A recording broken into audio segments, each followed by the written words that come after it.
Hi, chào mừng các bạn đến với kênh Sương Cooking Food. Nay nhà Sương làm cái món trứng cút chiên sốt tôm cháy thơm ngon đậm vị mà các bé đều mê. Đây là một món ăn lạ miệng và hấp dẫn cho gia đình với cái cách làm đơn giản dễ thực hiện tại nhà. Hãy cùng theo dõi và thực hiện món ăn này với mình ha. Ở đây thì mình có 9 quả trứng cút nha các bạn. Tại nhà mình nó cũng hết trứng rồi, còn 9 quả mình làm 9 quả ha, chứ có gì làm đó. Và 100g tôm đã lột vỏ sẵn nha các bạn, và ít hành lá và 3 lát gừng ha, và dầu hành phi và ớt sa tế, gia vị thông thường thì nhà mình ai cũng có ha. Trước tiên thì mình luộc tôm nha các bạn. Mình cho vào đây 1 chén nước lọc ha, rồi mình cho đầu hành với 3 lát gừng vào ha. Mình nấu cho nước sôi lên nha các bạn. Khi sôi lên thì mình cho tôm vào ha. Mình trộn tôm trong vòng 3 phút ha. Tôm mình nó vừa chín tới thì các bạn vớt tôm ra ha. Các bạn đừng có để lâu nó chín thì nó mất cái vị ngọt của tôm nha.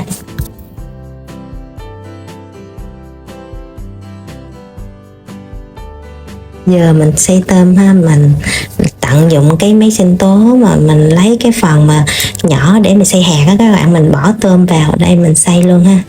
Tôm thì này thì các bạn xay hoặc có thể các bạn bằm hoặc các bạn giã cũng được ha.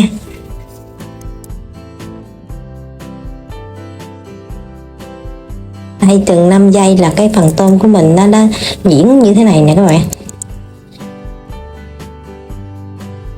Giờ thì mình bắt cái chảo lên, mình cho vào đây 1 muỗng canh dầu nha các bạn.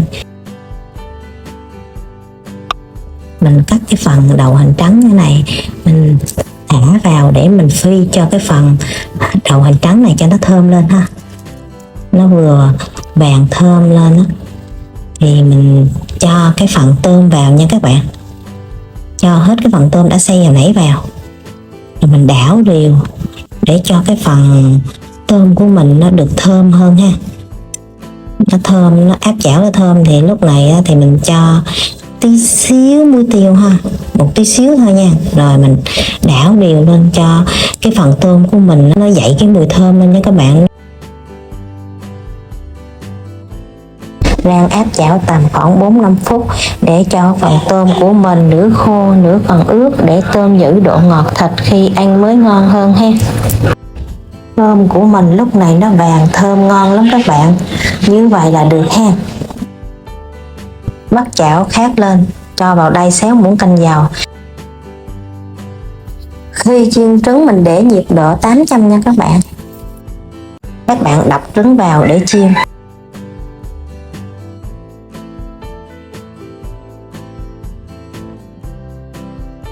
Khi các bạn thấy trứng vừa chín tới thì mình vớt ra ha.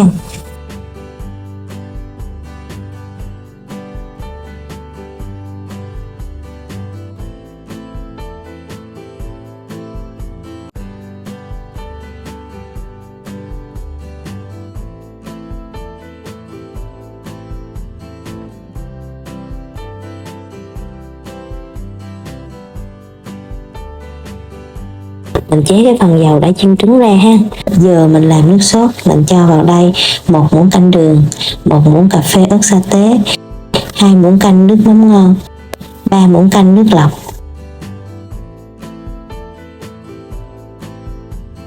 Các bạn khuấy đều cho cái phần hỗn hợp nước sốt tan ra cho nó sôi lên. Các bạn cho cái phần trứng vào ha.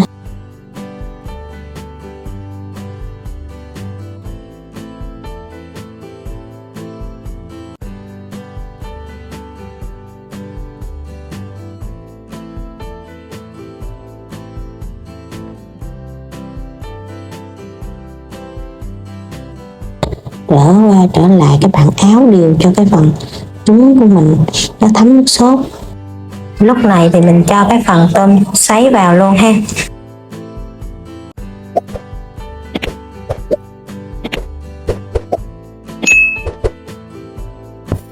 Mình trộn đều cái phần tôm sấy để nó thấm đều với cái nước sốt nha các bạn.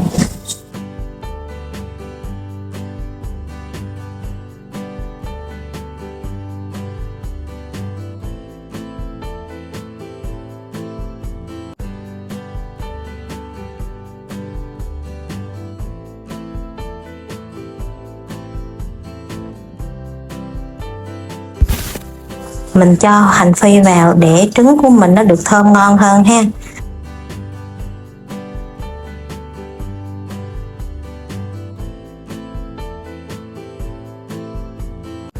Và mình xắt cái phần hành lá mình rưới vào để cho cái phần trứng của mình nó vừa đẹp và vừa thơm ngon ha. Và mình cho ít tiêu xay vào. Đây là món trứng của mình đã xong nha các bạn. Giờ nhìn cái chảo trứng của mình trông ngon và hấp dẫn quá ha các bạn. Lúc này trứng của mình rất là thơm ngon luôn á. Giờ mình múc ra đĩa nữa là thưởng thức nha các bạn. Giờ mình múc trứng ra đĩa nha các bạn. Ăn với cơm là cuốn luôn đó các bạn.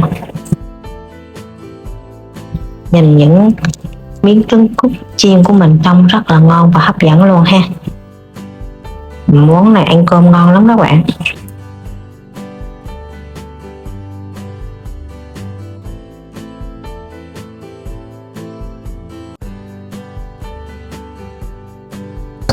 Mời các bạn ăn với mình ha. Ngon lắm các bạn, rất là vừa vị ha. Trứng thấm rất là vừa vị, không quá mặn mà cũng không quá lạt ha. Mà cái trồng đỏ thì nó bùi và béo rất là ngon, bùi béo béo rất ngon. Và cái trồng trắng thì nó có một cái sự nó dai dai, nó có cái độ dai dai á, khi mình chiên lên nó rám lên, nó dai dai, nó rất là ngon. Nó hòa quyện, nó thấm với nước mắm rất là ngon. Và nó còn thêm cái phần tôm sấy nữa các bạn. Cái mùi của tôm sấy nó thơm nữa, nó hòa quyện với nhau á, nó tạo cho một cái hương vị của món trứng của mình rất ngon và ăn rất cuốn luôn á. Món này mình ăn dùng với cơm trắng hoặc là xôi trắng rất ngon luôn nha các bạn. Chúc các bạn làm thành công món ăn này ha. Sương cảm ơn các bạn đã xem hết video. Hẹn gặp lại các bạn video lần sau. Bye bye.